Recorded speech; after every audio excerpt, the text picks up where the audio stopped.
नमामि विघ्नेश्वर पाद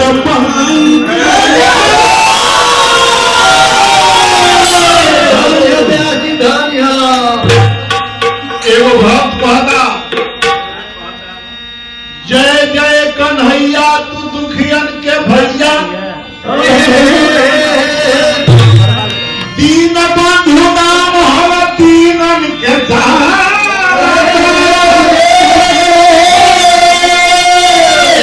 मोर तू शासन के और तू सिंहासन के